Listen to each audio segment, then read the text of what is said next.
কালো রে কালো কালো আমি বদমাস হয়ে গেছে আগের মতো নাই এখন আর এত ধারে কাছে আয় শয় না তবে এইবারে কাপড় দেয়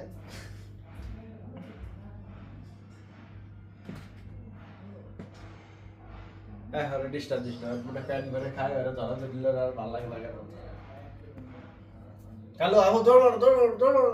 আও আও আও